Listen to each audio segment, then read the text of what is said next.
ఈ బిజినెస్ ఏదైనా మీ ఊర్లో ప్రమోషన్ చేయాలంటే అది సుమన్ టీవీతోనే సాధ్యం. ఇప్పుడే సంప్రదించండి. Welcome to Suman TV. నేను మీ చంద్ యాదవ్. నిన్న రాత్రి విశాఖలో పాత తగాదాల నేపథ్యంలో ఒక వ్యక్తిని అత్యంత కిరాతకంగా పాశవికంగా కత్తులతో పొడిచి చంపారు. లాస్ట్కి అయితే నాని కోల్పోయాను సార్.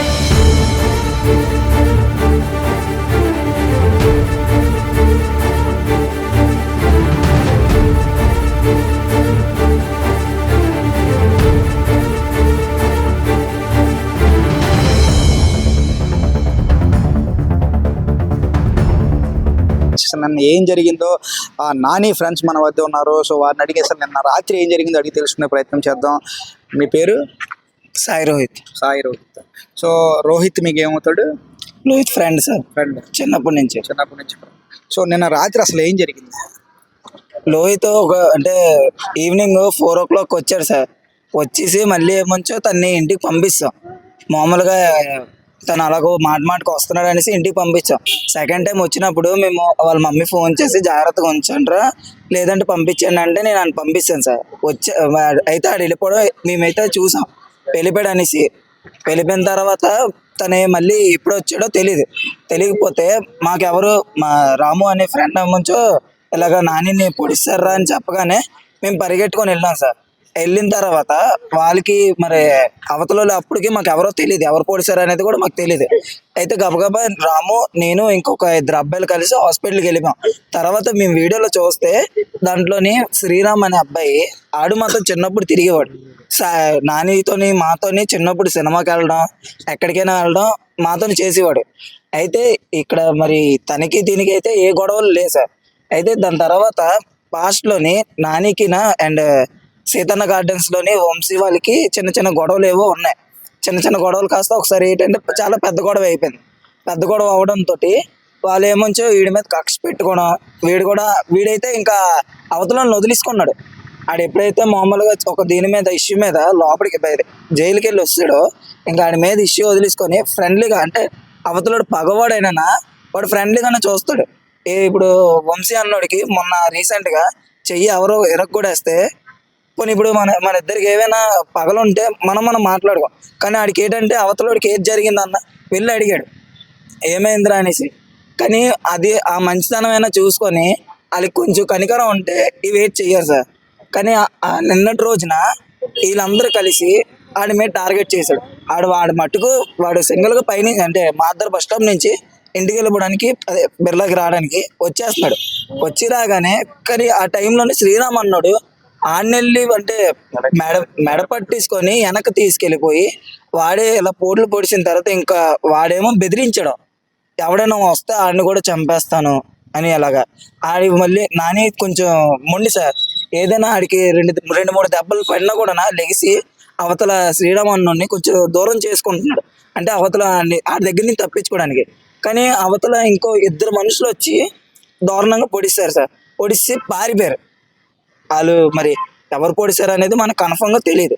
అయితే పారిపోయిన తర్వాత ఈడేమంచో లెగిసి ఇలాగ వచ్చేసిన తర్వాత ఎక్కడ కరెక్ట్గా SFC అని అక్కడ హోటల్ ఉంటుంది. హోటల్ దగ్గర పడిపోతే ఈ అబ్బాయి చూసి రాము అనే అబ్బాయి చూసి మాకు అందరికి మేము కిందన అప్పటికి ఇంటికి వెళ్ళిపోవడానికి డాన్స్ చూసి ఇంటికి వెళ్ళిపోవడానికి చూసినప్పుడు ఈడేమో గబగా పరిగెట్టుకుని వచ్చి చెప్పాడు ఇలా మన నానిగాడికి పొడిస్తారా అని అనగానే. అయితే ఇంకా మేమందరూ చిన్నప్పటి నుంచి ఫ్రెండ్స్ కదా, ఆడు వెళ్ళిపోయాడు అనుకుని మేము వదిలేసుకున్నాం. వాడు వెళ్ళిపోయాడు కదా సర్లే ఇంటికి వెళ్ళిపోయాడులే ఇంకా మనతోనే ఉంటాడు. ఎందుకంటే మాతో ఉంటే వాడు ఉంటాడు కన్ఫర్మ్గా. ఎందుకంటే మేము ఎక్కడికి వెళ్ళాలన్నా మాతోనే బయటకు వస్తాడు. దీనికి వెళ్ళినా ఆడికి ఏ చిన్న ఉన్నా కూడా మమ్మల్ని తీసుకెళ్తాడు. కానీ ఆ టైంలోని వాడు ఒక్కడికి తిరగడం కూడా ఇదిగా ఉంది. ఆ టైం పడిపోవడం ఇంకా మేము హాస్పిటల్ తీసుకెళ్ళిపోవడం అంతే జరిగింది సార్. డాక్టర్లు ఏమొచ్చో ఇలా క్రిటికల్గా చెక్ చేస్తున్నారు. డాక్టర్లు కూడా వాళ్ళు ప్రయత్నం చేశారు కానీ ఏమంతలాగా అయితే కనబడలేదు డాక్టర్ల దగ్గర కూడా. ఎందుకంటే ఎమర్జెన్సీ అన్నప్పుడు కూడా వాళ్ళు కొంచెం ఆక్సిజన్ టైప్లో ఏవైనా కొంచెం ఇది చేయాలి, కొంచెం ఫోర్స్ అనేది తీసుకోవాలి. కానీ వాళ్ళు ఏంటంటే అటు ఇటు వాళ్ళకు అనేది ఉంటారు కదా క్లయింట్స్, వాళ్ళ క్లయింట్స్ అనేది చూసిన తర్వాత లాస్ట్కి అయితే నానిని కోల్పోయాను సార్. నానిగాడైతే మాకు ఒక వీడియో ఉంది, ఆ వీడియో మేము చూపిస్తాం తర్వాత. అయితే మేము అడుగుతున్నాం ఎవరు పొడిచారు అనేసి కూడా అయితే పేర్లు చెప్పడానికి వాడు కొంచెం గింజుకుంటున్నాడు, ఎందుకంటే నొప్పి ఉంటుంది కదా, గింజుకుంటున్నాడు. అయితే చెప్పబోయేసరికి లాస్ట్ ఒక మామూలుగా కాన్సన్ట్రేషన్ అయిపోతాడు కదా, అయిపోయిన తర్వాత ఒక జల కొట్టగానే లేచి ఎవర్రా అని అనగానే ఇలా బంటి అని చెప్పాడు సార్. బంటి అంటే మేము ఒకడినే శ్రీరామ్ అన్నే పిలుస్తాం, వాడే ఇప్పుడు లోపల ఉన్నాడు, వాడు చేశాడని చెప్పాడు. ఇంకా మిగతా వాళ్ళ పేర్లు కూడా ఆడు చెప్పే దీంట్లోనూ కూడా లేడు. బంటి అని, ఎందుకంటే వాళ్ళందరి పేర్లు చెప్పే అంత ఈడికి కూడా నోట్లో రాలేదు, బంటి అని చెప్పాడు. కానీ సీసీటీవీలోనైతే ఎంత రికార్డ్ అయిందో వాళ్ళందరినీ పట్టుకొని ఇంకా ఎన్ని మంది ఉన్నారో వాళ్ళందరినీ లాగేసి మాకు అనేది న్యాయం చేయాలి సార్. దాని నిన్న జరిగినప్పుడు నువ్వు దగ్గర ఉన్నాను అంటున్నావు, అసలు ఏం జరిగింది నిన్న? దగ్గర అంటే ఏం లేదు సార్, నేను నార్మల్గా అక్కడ ఉన్న నార్మల్ ఉంటే శ్రీరామ అబ్బాయి వచ్చి నాని అక్కడి నుండి వచ్చేస్తున్నాడు, నార్మల్గా వచ్చేస్తున్నాడు నాని అబ్బాయి వచ్చేస్తుంటే ఆ శ్రీరామ అబ్బాయి లాక్కొని వెళ్ళిపోయాడు. వెంటనే ఇద్దరు అబ్బాయిలు చూస్తారు, నార్మల్గా ఆ అబ్బాయి వెనకాల తీసుకుని వెళ్ళిపోయారు. నాకు భయం వేసి ఇంకేంటి అనేసి మా కుర్రలు వెళ్ళడానికి వెళ్ళాను. అదే మా కుర్రలు నాని తీసుకెళ్ళిపోయాడు అనేసి మా కుర్రలందరూ వచ్చినోడికి పడిపోయి ఉన్నాడు. అందుకే మా కుర్రలు చెప్పడానికి వెళ్ళింది. నిన్న నువ్వు చూసే టైంకి నాని ఏ పరిస్థితిలో గింజుకుంటున్నాడు,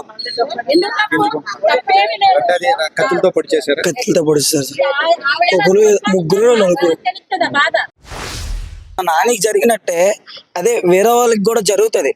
జరిగినప్పుడు వాళ్ళ పేరెంట్స్ కొంచెం బాధపడతారు అనేసి, అంటే ఇప్పుడు ఏవో పగలుంటాయి, ఇప్పుడు కొడతావు 2 దెబ్బలు కొట్టేసి వదిలేయచ్చు, కానీ చంపేంత వరకు వెళ్ళిపోవడంలోనే ఇప్పుడు వాడు ఒక పేరెంట్కి పిల్లడే. ఇప్పుడు అలా పేరెంట్ పిల్లడైనప్పుడు ఒక ఆలోచన వాడికి ఉండాలి. ఇప్పుడు మత్తు పదార్థాలు చాలా వచ్చానా, దానివల్ల కూడా ఈ పిల్లలు ఏంటంటే, అంటే మేము కూడా ఆ ఏజ్లోకి వస్తాం, కానీ ఆ మత్తు పదార్థాలు తీసుకోవడం వలన ఎన్ని పగలు ఉన్నాయో అన్ని పగలు కూడా కనబడుతున్నాయి. ఆ పగలు కానీ లేకపోతే ఇప్పుడు ఏమి ఉండవు. ఆ పగలు కూడా దేనికి వస్తున్నాయి, ఎందుకంటే మేమే జంతువులం కాదు కదా, మనుషులమే కదా. మనుషులు అయినప్పుడు కూడా చంపు కూడా లేట్ అన్నా, మరీ కాకపోతే 2 దెబ్బలు కొట్టేసిన తర్వాత ఎందుకు కొట్టారు అనేది, ఇప్పుడు పేరెంట్స్ అనేది దేనికి పెంచి పోషించారు కదా, పెంచి పోషించి అప్పుడు పేరెంట్స్ని తీసుకెళ్ళి మాట్లాడించి ఎందుకు కొట్టావు బాబు, నీకు ఆడికేవో పాత పగలు ఉన్నాయి కదా, సరే ఆడు నిన్ను 2 కొట్టాడు, నువ్వు ఆడు 2 కొట్టావు అనుకో అయిపోద్ది. కానీ మరి ఇప్పుడు చంపేశారు, ఇప్పుడు ఆడు మళ్ళీ వెళ్తాడు, 3 నెలల్లో మళ్ళీ బయటకు వస్తాడు, మాకేటి న్యాయం ఉంటుందన్న? ఇంకొకటిని చంపుతారు. అలా ఒక్కొక్క సంవత్సరానికి అంటే ఇలా చంపుకొని వెళ్తారు. వాళ్ళకేమీ ఉంది, లోపలికి వెళ్తారు, డబ్బు ఉంది, ఇసిరేసుకుంటారు, బాగానే బయటకు వచ్చేస్తారు. కానీ ఇప్పుడు మాకు లాస్ అయిపోయాడు అని ఎలాగిస్తారు? ఇప్పుడు సంతోషంగా ఉండేవాడు అంటే తప్పు జరిగి ఉండొచ్చు, తప్పు జరిగినంత మాత్రాన చంపుకోవడం కరెక్ట్ కాదు. సో ఈరోజు నానిని చంపేశారు, రేపొద్దున 3 నెలలు జైలు శిక్ష అనుభవించి బయటకు వచ్చి మళ్ళీ ఇంకెంతమందిని చంపేస్తారు. ఈ విషయంలో పోలీస్ వ్యవస్థ కావచ్చు, కోర్టులు కావచ్చు, ఎవరైతే ఇట్లా తప్పు చేశారో మళ్ళీ రిపీట్ కాకుండా వారికి శిక్ష వేయగలిగితే సో మళ్ళీ ఇంకో నాని లాంటి ప్రాణాన్ని ఇంకోటి కోల్పోకుండా కాపాడుకోవచ్చు అంటున్నారు ఫ్రెండ్స్ అందరూ కూడా. ఏదేమైనా ఇప్పటికే పోలీస్ వ్యవస్థ కొంతమందిని అదుపులోకి తీసుకున్నట్టు తెలుస్తుంది. విచారణ వేగవంతం చేసి మరికొంతమందిని ఇంకా ఉన్నారని చెప్పి ఇక్కడ ఎవరైతే ఉన్నారో వాళ్ళ ఫ్రెండ్స్ బంధువులందరూ కూడా చెప్తా ఉన్నారు. వీరందరినీ కూడా అదుపులోకి తీసుకొని అసలు ఎందువల్ల ఇలా జరిగిందో విచారణ చేసి ఎవరైతే ఇలా చేశారో, తప్పు చేశారో వారికి తగిన శిక్ష వేసి ఇటువంటి సంఘటనలు జరగకుండా పునరావృతం కాకుండా ఉండాలని అందరితో పాటు మనం కూడా కోరుకుందాం. చూస్తూనే ఉండండి సుమన్ టీవీ. వీడియో జర్నలిస్ట్ రవితేజతో చందు, సుమన్ టీవీ విశాఖపట్నం.